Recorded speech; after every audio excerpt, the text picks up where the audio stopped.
Hello everyone and welcome to the Lowdown, the podcast of the European Union of Jewish Students. I'm your host, Máté Holler. Today we delve into the recent political upheaval in Serbia, where mass student-led protests have led to the resignation of Prime Minister Miloš Vučević.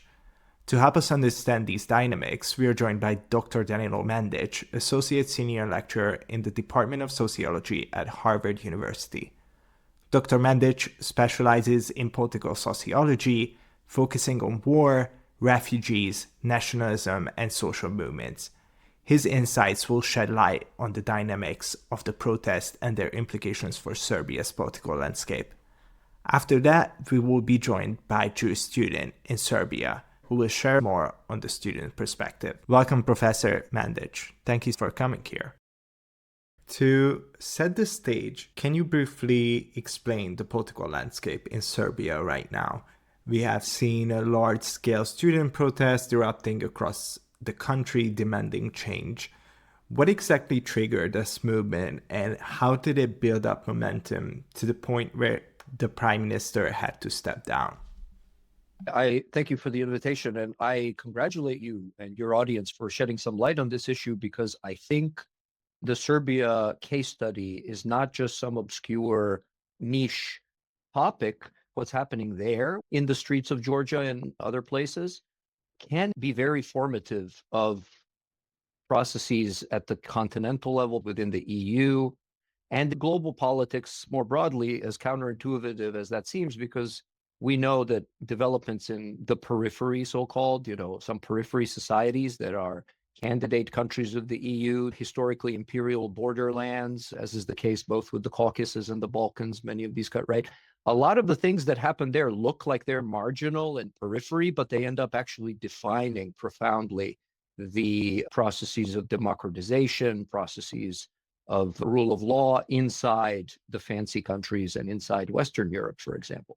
So with that as preface, Serbia is, after a very rough decade in the 90s of Milošević regime, 4 wars, hyperinflation, tremendous sanctions, tremendous misery and poverty, tremendous bloodshed and displacement of refugees and forced migrants, in the post-2000 period on a trajectory of what might be called capacity building and institution building. That is a rough process. It's jagged. It's 2 steps forward, 1 step back. And there are some major critical junctures, such as the assassination of Prime Minister Đinđić, a major figure in early 2000s.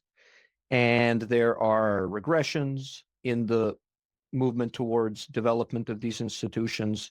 You get various reforms that move in the direction of strengthening rule of law, and then you have them undone by pressures from outside or from COVID. But on the whole, I think what's going on now in the streets needs to be understood as part of that broader process, which is a struggle, because concentrated power, including in the Vučić regime, administration, it's kind of difficult to know what to call it today, is existentially threatened by democratization, by the development of rule of law mechanisms.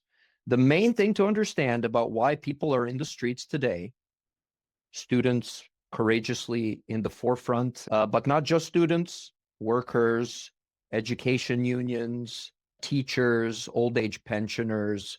We have not seen this level of mobilization in the streets for a very long time. The principal thing to understand about why these people are in the streets is because the regime in power is existentially threatened by rule of law, by any kind of limit on its executive authority. So the key thing to understand about this regime is that there are no meaningful limits and checks on executive power.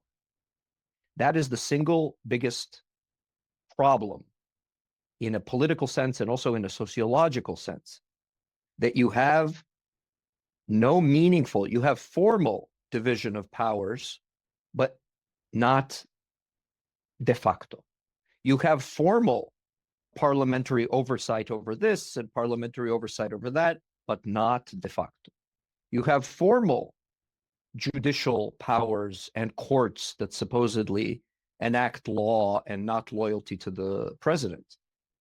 But de facto, this is not the case. This is why the Vučić regime is often compared to the Orban system, which I know that you know very well in Hungary, and is compared to the Erdogan regime in Turkey. There are various names for this: competitive authoritarianism, hybrid regimes. That political scientists have a whole catalog of different ways to try to capture this phenomenon of regimes that have nominally and formally institutions that are meant to be checks on executive power, but they don't in fact have that capacity. This is a significant problem. And so people have become sick of this, and they have become sick of this over a long period of time. Vučić has been the head of everything in the country since 2012. He is masterful at moving from one formal position to another formal position, and then making those formalities meaningless and irrelevant by maintaining power regardless of what the constitutional order says his mandate is. So he began, again, just as an illustration, he began his career as something called the prvi potpredsjednik, the first vice president. Then he proceeded to become the prime minister, and then he proceeded to become president. Then he proceeded to become the prime minister again, then president again. And incessant introductions of non-cyclical elections, meaning elections premature before there is the proper time for them, is yet another technique of power that allows him to make irrelevant and non-substantive some of the normal democratic rule of law institutions. And so this is the kind of thing that you see in Russia, for example, when, if you remember, Putin has a guy called Medvedev replace him supposedly, so that Putin does this switch. It's kind of like those musical chairs. You switch from one chair to the other. Now I'm prime minister, now I'm president, now I'm prime minister, now But of course, nobody has any illusions that Medvedev actually has the de facto power, even though de jure he has it, he never uses it. So Vučić has learned these techniques, has mastered them. It's too harsh to call this a dictatorship. It's too harsh to characterize this in the technical sense, as this is not as bad as Putin. This is not as bad as Erdogan, arguably not as bad as Orban, although I would like to hear what you think about this. But the family resemblances are very striking. And it is certainly true that this is not the Milošević regime, which conducted wars, international isolation, and was a pariah state which murdered and assassinated its political opponents. Vučić does not murder his political opponents, and this should be considered tremendous progress. In the longer scheme of things, it is a testimony to the massive democratization movement in Serbia that we have moved from the Milošević regime to the Vučić regime. It is also tremendous progress in the long term that the Vučić party is not the radical party of Vojislav Šešelj, where he grew up and was created as a political creature. The Šešelj Radical Party was a ultra-nationalist, very nativist, very bigoted party which stood for war crimes and ethnic cleansing in the 1990s. Vučić is a creature of this party, but under pressure, internal pressure as well as EU external pressure, reformed his radical party affiliation and created this new thing that is now ruling Serbia and has membership of over 500,000 people, with which he has created a partocracy. So the situation, as dreadful as it is, and the students are right to call attention to it and fight over it, in the longer scheme, there are also significant improvements in Serbian political culture and in the institutions. This episode going on in the streets now is a major potential for more improvements, which can only begin if this guy loses power.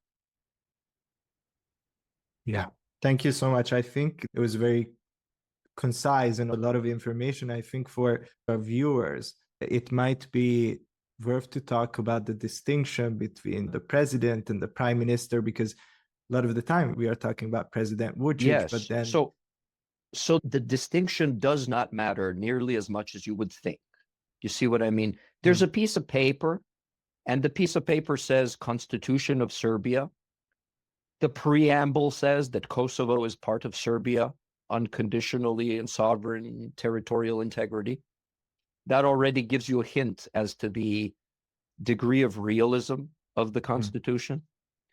And then further down this Constitution, there is a clause, and a series of clauses, in fact, that say that the presidential position is a mostly ceremonial one, that his mandates are extremely limited, that the Republic of Serbia is a prime minister-centered executive branch, that the presidential function is largely kind of like the Queen of England.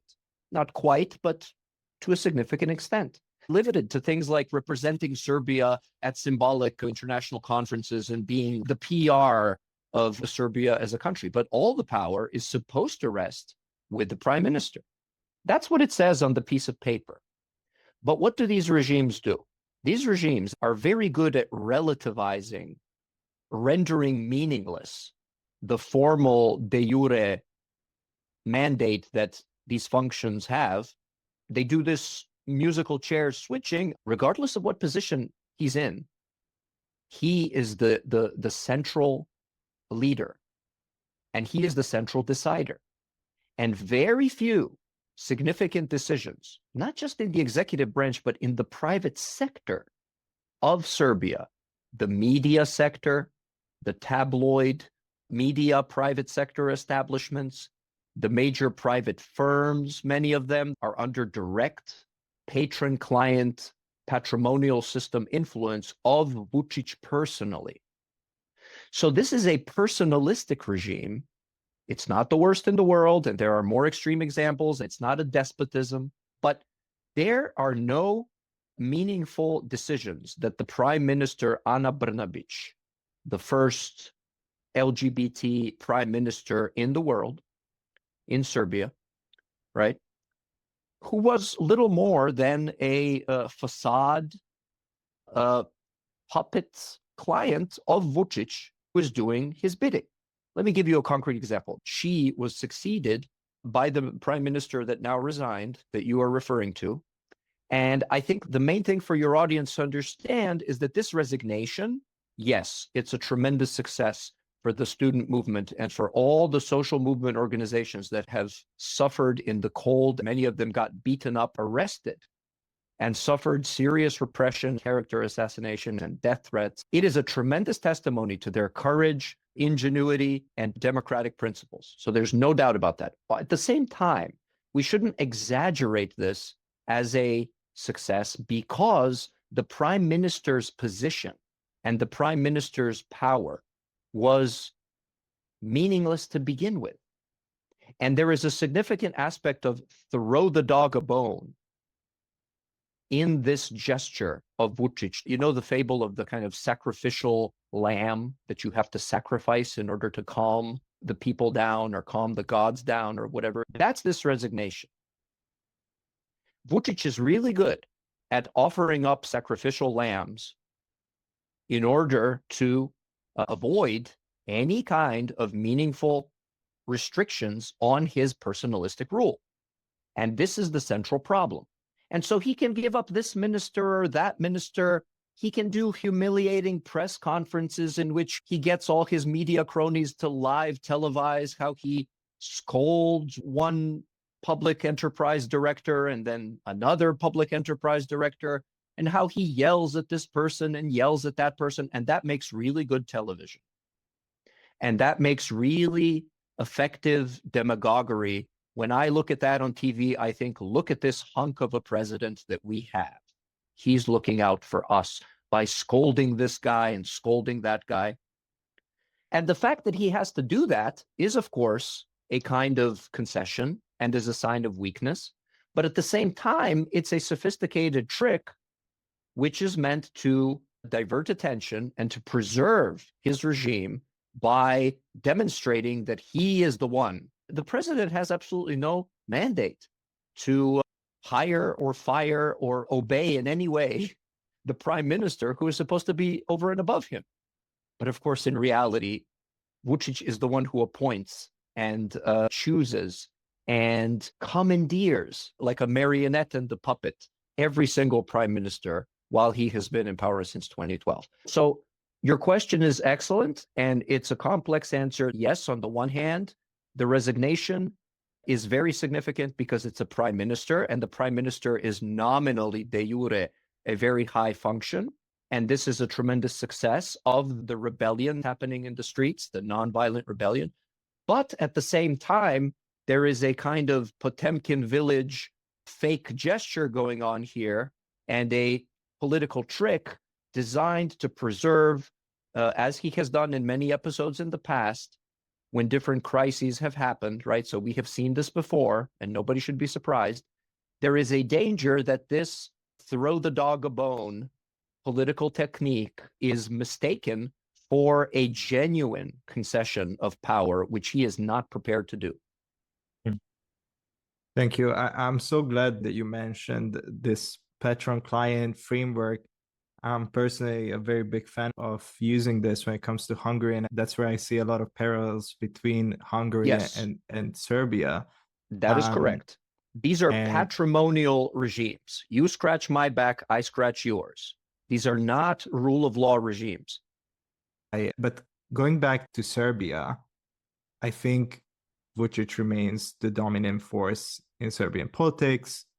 With the prime minister gone, is Serbia headed for early elections? And if so, could these protests translate into real political change?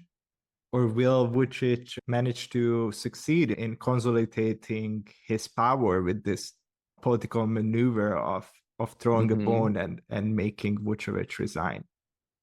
Yes, this is the real question. And of course, I don't know. We are terrible at predicting the future, social scientists. We can barely handle predicting the past. But your question is the right one. Luckily, we have experience with premature elections and elections that have been called prematurely, because that has become the rule as opposed to the exception in Serbia. He has held, I don't know how many, certainly more than half a dozen elections. And except for one, all have been a kind of crisis mongering, regime consolidation, opportunistic flash elections timed at opportune moments so that the regime can maximize its voter suppression and its de facto censorship and control of the media sphere, as well as the incompetence and the corruption of the opposition, which is an unfortunate factor that we should also mention, right? The students have phenomenally managed to transcend in this movement now. And so your question of whether this can result in premature elections is a hopeful one, because if it does, defeating Vučić in elections is the single greatest way to translate this social movement mobilization and broader societal mobilization into a definitive victory, and the capacity, which may fail, but at least the potential for further democratization and further institution of rule of law.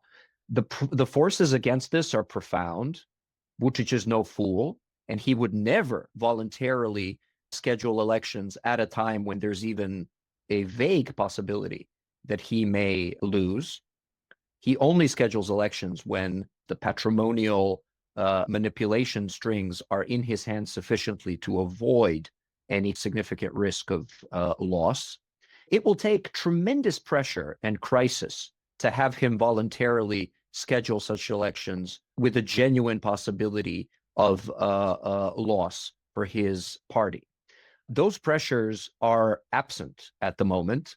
They are absent in the international sphere because both the European Union and the United States, for reasons that we may discuss, are shamefully not interested in any kind of alternative to Vučić.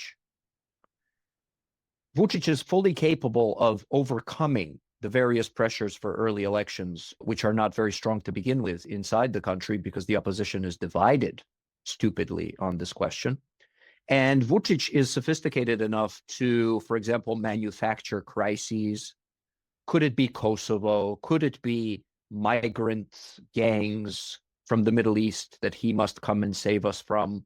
Could it be Russian Gazprom gas and pressures to buy back the major oil and gas line company from Russian ownership? Could it be a manufactured crisis regarding a Srebrenica resolution and whether Serbs are a genocidal people in some trivial forum? Could it be? He has a whole reservoir of potential crises that he is a master at manufacturing in order to avoid elections in which he could lose. And so that's going to be a tough avenue, but that would be the most hopeful, successful way forward. The second, going in kind of descending order of likelihood here, the second most hopeful and most, I think, probable resolution of this crisis is for major regime mistakes and miscalculations to draw in even more people, hopefully not, but also potentially violently. None of us want to see this, and certainly the students are smart enough not to want this and are taking steps for this not to happen.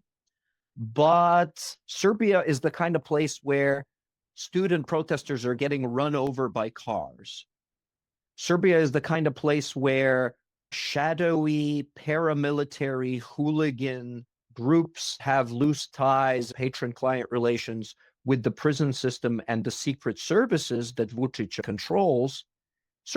Belgrade is the kind of place where those hooligan guys who all wear the same jacket and are bald and are really good at martial arts and beating up protesters and intimidating people are among the protesters now as agent provocateurs, but also as spies and as very dangerous criminals. And so it is entirely possible that this thing escalates in an ugly direction, or even if it doesn't, that it makes even more manifest the corruption and incompetence of this regime, which will, in social movement theory, bring in greater sectors of society. There is a contagion effect to these movements because many people who are not exactly in love with the current government and its authoritarian posture are getting encouraged to make not necessarily large sacrifices, but little sacrifices and little political rebellions in the localities, which take tremendous courage and which they would not have done before these protests were happening. But when they see that some young woman, a student, is willing to get run over by a car for demanding a little bit more accountability and transparency, they begin to wonder, well, gee, maybe I can make a scene at my local school when one of my friends and one of my neighbors is getting his child kicked out of the school because their father or their mother is part of an opposition political party. Just to illustrate the pettiness with which the regime is dealing with opponents, especially in small localities like Jagodina or Kragujevac. And so the courage is building, and there is this contagion effect that the political opposition may or may not take advantage of. But without elections, it is perfectly possible for crises and some scandals that emerge, and elite defectors is something that we as sociologists are expecting to escalate as well. So it's one thing to have Vučić command unconstitutionally the prime minister, his minion. These are all minions of his, right? So it's one thing for Vučić to tell a minion, go resign and look very remorseful in the camera, and the minion runs off and does so. It's quite another thing for associates inside the regime, right? Close people in the inner circle to defect, to go in front of cameras and say, I've been an insider for years now. I can't take it anymore. I can't take the corruption. I can't take the maniacal authoritarian personality at the head of it. I can't take the patrimonial economic interrelations and entanglements which are sucking the economy dry. I can't take the hooligan squads. I can't take it anymore. And here's the documents, and here's the evidence, and here is what I saw from the inside. We have begun to see this, by the way, in the last couple of years, where figures like Zorana Mihajlović, his former minister of infrastructure, where figures like Dragan Šormaz, who is one of the most prominent members of his political party, have publicly stepped out and said this regime is destroying Serbia. This regime is destroying Serbian national interest. This regime is a corrupt gang of thugs. This is their words, not mine. This would be the third scenario, which is extremely important to look out for, which is elite defectors, because those people know better than anybody on the outside just how corrupt and hollowed out the regime is on the inside. When I go to protests in Belgrade, as I do regularly, one of the most striking things that I see is Vučeć's former Minister of Education, gifted technocrat, is in the protests. Vučeć's former Minister of Infrastructure is in the protests.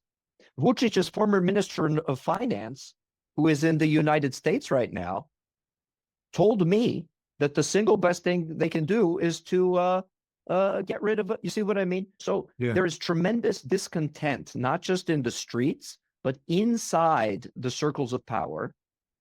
And that discontent, if it gets channeled and absorbed the right way, can also be a major element that's very important to look out for. Finally, a lot of stuff is out of the hands of the protesters. Most things are out of the hands of the protesters. This movement for democracy and rule of law has tremendous capacity and has done remarkable things now and is building on a tradition. This didn't come from yesterday and it didn't fall out of the sky. People have been mobilizing and fighting for years, ever since he took office effectively. And now we are seeing a kind of culmination which could potentially result in something or might result in nothing. But part of the reason it might result in nothing is because the students do not control nearly as much. This movement cannot control external conditions. It cannot control the American embassy. It cannot control the tremendous foreign support that Vučić has. It cannot control the Ukraine war. Let me finally end on this. The influence of Russian power, not soft power, but real power, in the form of military agents, propagandists, SB, Nikolai Patrushev, minions who operate in Serbia as subversive agents, who operate in Serbia as precisely the kind of things that Vučić accuses, American NGOs and George Soros and all the other horror stories, many of them Jewish, of course, as you are aware. One of the reasons your audience should be very interested in the Vučić regime is because Vučić is one of these many authoritarians who is masterful at a certain kind of anti-Semitism light as regards his constant propaganda about rich Jewish influence over civil society in Serbia. A very interesting piece of propaganda that he didn't invent, but he is also very good at doing that, right? But in the meantime, there is a real subversive element coming from Moscow, coming from Nikolai Patrushev, coming from the Putin regime, which is deeply connected to the establishment, including in particular the security apparatus. Much of the Milošević regime in the 1990s took off, beginning with Milošević's slobbering Dauphin's son, Marko Milošević, and Milošević's wife, Mira, took off with Serbia's wealth and fled to Russia, where they lived the kind of lower oligarch, upper middle class life, and have political asylum from facing justice for what they did in destroying the country in Russia. So Russian ties, I mentioned this because the Russian state security apparatus gangster regime ties date back a very long time with the Serbian security apparatus, which was never properly reformed, and with the military intelligence elements of the Serbian state, which are not necessarily always dominant, but are very, very significant there and can cause a lot of damage. One of the risks in this social movement is that it becomes co-opted, hijacked, compromised, and stigmatized by Russian elements. That is something to look out for, and the major challenge. This doesn't mean that Serbs are in love with the West. That doesn't mean that Serbs think Americans are fantastic. Who could possibly think this and ever have visited Belgrade and seen the war crimes and the bombing that Americans have done to my city. I am, like many Serbs, perfectly convinced and willing to explain to you why Bill Clinton and Madeleine Albright and Wesley Clark are all war criminals. That's not the issue. The issue is now that there is a geopolitical situation in which the Ukraine war is happening, in which the overthrow of Assad has happened, Russian influence in Georgia is coming under significant scrutiny in a way that Georgian elements who are in a coital embrace with Moscow did not really expect. And so in that environment today, we have to be very, very careful of a lot of the nationalist discourse that purports to be pro-Serbian, but is in fact pro-Russian. Those two things are hardly the same. Thank you. I think it's hard to follow up on this. Thank you so much. I just want to ask, because you alluded to it, about the relationship with the EU. How might this crisis impact Serbia's EU ambitions and its relations with the regional, but also perhaps global powers? So, of course, it takes two to tango. And any honest, objective analysis will have to recognize that not just is the pro-EU sentiment rather weak and fragile inside public opinion in Serbia, and that is a major obstacle, but also we need to recognize that the EU has treated the Balkans with a degree of negligence, incompetence, and condescension. I don't like that language very much. But there is no doubt that the reason, not just Serbia, but various countries around it, are quite far from where we wanted them to be in the early 2000s, is the fault not just of endogenous processes in Serbia, but also of a cowardly, crisis-ridden EU, which does not understand that its strength lies in the periphery. Let me just give you an example from outside Serbia to put this in context. You know how when Ukraine was invaded in 2022, it was invaded in 2014, of course, but in 2022, there's this full-scale aggression of the sort that we haven't seen, just a kind of world historical situation.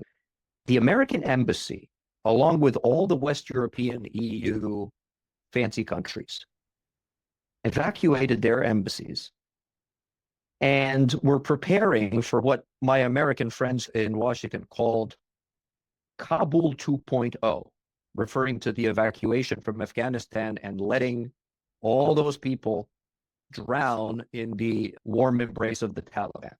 That's what they were expecting about Ukraine, and that's what they were preparing for. And they offered Zelensky a flight out, as you know, and they were just, it was taken for granted that this periphery, God-forsaken country, which Biden was given in his portfolio by Obama unwillingly, and which was just neglected and treated as some irrelevancy, right? And then, to everyone's surprise, the Ukrainians said, fuck no, if you'll pardon my Serbian. I know this is a family show, and I apologize to your audience, but I think you know what I'm referring to. And then, retrospectively, after the courage and willingness to fight, and after the Ukrainians in the periphery demonstrated that they are better Europeans than the Europeans themselves, after EU values, which people were willing to die for in Ukraine, and I'm talking about Russophone, Donbas, Eastern people as much as hipsters in Lviv, the minute that they demonstrated that EU values mean something, indeed they mean more to people in Ukraine and Georgia and Serbia than they mean to people inside the EU. When you see that courage, when you see that capacity, then all of a sudden we rediscover the solidarity. Then all of a sudden we rediscover how do we help them build capacity? How do we save them from despotism, which is what is on offer from the Eastern regimes, unfortunately. So given this geopolitical space, right, Serbia, from the EU's perspective, has to be reinterpreted, has to be reimagined, rethought, not as a nuisance basket case who we are going to pressure so that they completely abandon the discriminated against Serbian minority in Kosovo and flush them down the toilet. This is not a constructive approach. And Serbian public opinion is understandably resentful and angry. On the other hand, if you begin it not as a zero-sum game, but as a win-win, the Serbian population does not want to be part of Eurasian despotic culture, nor has it been historically. If you look at the migration from Serbia, if you look at the Serbian diaspora, if you look at the entire Serbian elite and cultural and literary and philosophical corpus, they are all tied to Europe. They are a European, Serbian nationalism is whole cloth, copy-pasted from European nationalist tradition. Sociologists know this very well. And so there is a natural orientation of the country towards the EU if the EU recognizes that this is in its own interest and not a zero-sum game, but a win-win, that absorbing Bosnia, absorbing Serbia, absorbing, these countries are small. These countries are a couple of dozen million people, all of them, if you take the Caucasus and Balkans together. This is nothing for the EU, but the strategic value of absorbing those countries, just like you absorbed Romania and Bulgaria and those other countries that were not necessarily ready to be absorbed into the EU, let's be honest. They did not live up to all the standards, but they got absorbed anyway. Why? As a strategic expansion. So a strategic expansion like that, from the EU's perspective, is long overdue. Many people who are smart inside the EU apparatus realize this, but they are unfortunately a minority. Let's see if that changes. On the Serbian side, the Serbs have lived through everything. They lived through war. They lived through sanctions. They lived through every family in Serbia has some refugee tragedy to tell you about. This is a highly traumatized, propagandized, indoctrinated population. One of the most significant things the students are doing now is that they're like a breath of fresh air, because this is a generation that does not remember the 90s. This is a generation that does not remember Milošević. This is a generation that does not remember the sanctions and the wars. All it remembers is Vučić. Ever since they've been alive, university students today in Serbia have seen Vučić and his cynicism on television. And so it's a breath of fresh air and a possibility for a pro-European, pro-rule of law, pro-democracy political option, which is not the same as saying pro-EU, right? The problem with Serbian public opinion is that many people are pro-European as regards importing the worst stuff from European Union. The nativism, the right-wing authoritarianism. Many people, for example, are in love with your model of rule in Orban's Hungary. And okay, that's a certain kind of pro-European attitude. You want to import that? Do you want to import mindless consumer culture, which is ruining the education system, for example? That's Europe. Do you want to import anti-refugee nativism from Europe? That's also Europe, right? Or do we want, as has traditionally been a strong movement in Serbian intellectual circles, let alone civil society, do we want to import the good stuff from Europe? The limitations on executive power, the corrective mechanisms, the investment in education, the investment in human capital, the recognition that social democracy can be fine-tuned and that pluralism can exist in the politics, that pluralism can exist in culture. That's also Europe. Religious tolerance, that's also Europe, right? So I think there's a battle inside the Serbian political arena and in public opinion and in the culture as to which parts of Europe do we want. And there are various interferences in that, both from Western powers and from Russian power, but there is a strong sector, it may not be majority, but it is certainly strong enough to push this as an existing political option that we are going to be Europe better than the Europeans are. Because this is not just a question of justice and fairness, this is a question of functionality.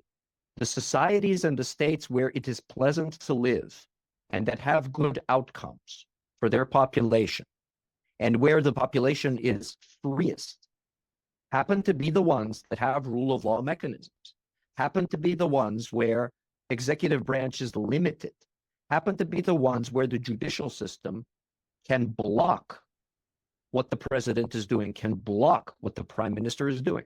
You see, a lot of people are now panicking about a democratic recession and Trump. I can show you from the American perspective a long list of executive orders and crazy things that Trump has attempted to do, ranging from blocking Muslims arbitrarily from certain countries from entering the country, even though they've been vetted, to censorship of certain categories based on their gender and everything in between. And then I can show you a long list that have blocked those decisions, and those decisions go nowhere. Some low-level court in Florida says this executive order is unconstitutional, end of story. Some low-level judge in some federal court takes up a case from the ACLU, a private sector NGO, and says, yes, the ACLU is right and Trump is wrong, and Trump's order gets blocked. The same for Biden. Biden says, I'm for abortion, to stay Roe v. Wade, and the Supreme Court says no, and Biden has to go out on a press conference and say, that's it. I submit to the power of the Supreme Court. Now, in Serbia, there is not one case of any decision that the executive branch has ever made in which a court blocked it. It doesn't exist. You see what I mean? Not just for Serbia, but that is sociologically, and that's not a left-right issue, and that's not a liberal-conservative issue, and it's not a religious issue. This is a sociological question of things that work and things that don't. If you have a system where concentration and centralization of power in this executive branch, no matter how brilliant, energetic, and persuasive Vučić is, he is not Superman. And his attempt to portray himself that way is part of the sinister propaganda, which is not just political, but is anti-sociological. Systems that work are systems in which nobody is allowed to be a strong leader, where strong men are not possible given the restrictions and handicaps that are built into the executive powers. That doesn't exist currently in Serbia, and that is what we hope this movement will accomplish. And in that fundamental sense, that is the EU that Serbia should strive toward, even if it's not officially part of this EU club. So I would much rather see Serbia with significant constitutional rule of law mechanisms, checks on executive power, and institutions of pluralism, and have it not be in EU and not be in NATO. I would love to see that instead of having Serbia inside the EU, but looking like Orban's Hungary.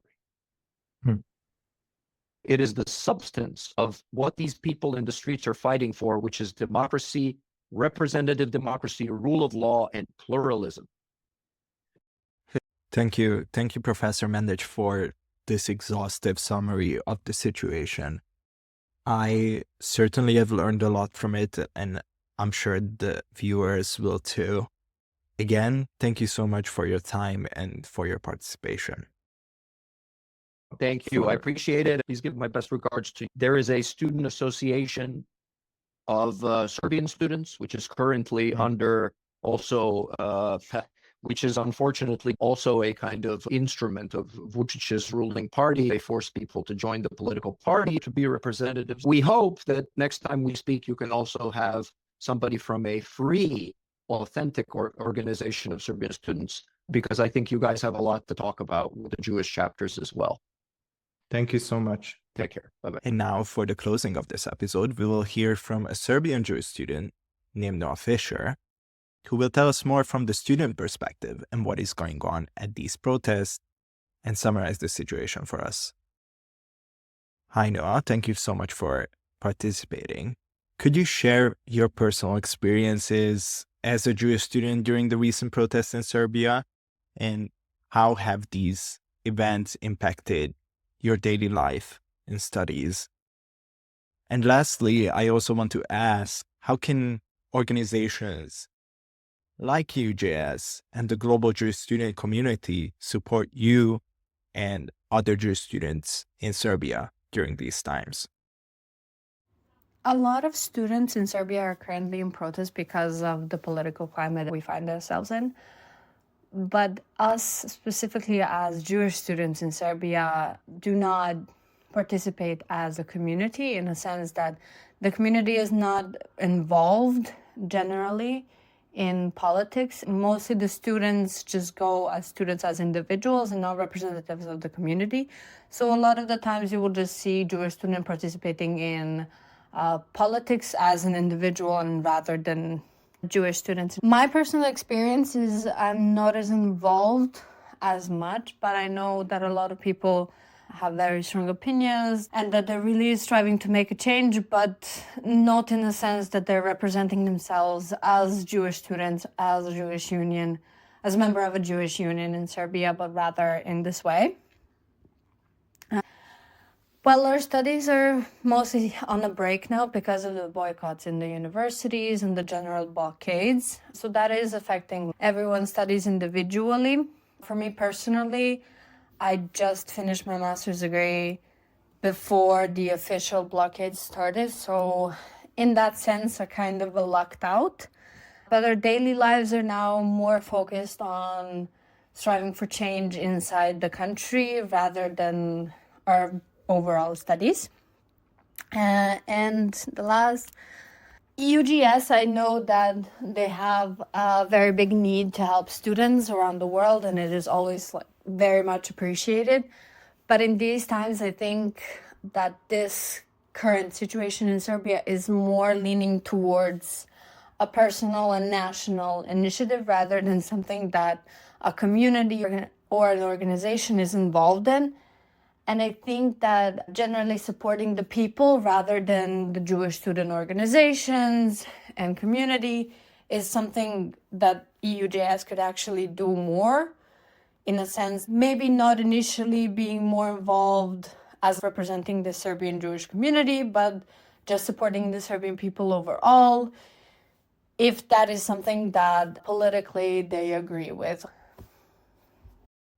Thank you, Noa. We are 100% with Serbian students right now. And as we like to say, Jewish rights are human rights and human rights are Jewish rights. Thank you so much again for joining in. And for the viewers, thank you for listening. I know that it was a long episode and I hope that it was worth it. Take care and we'll see you next time.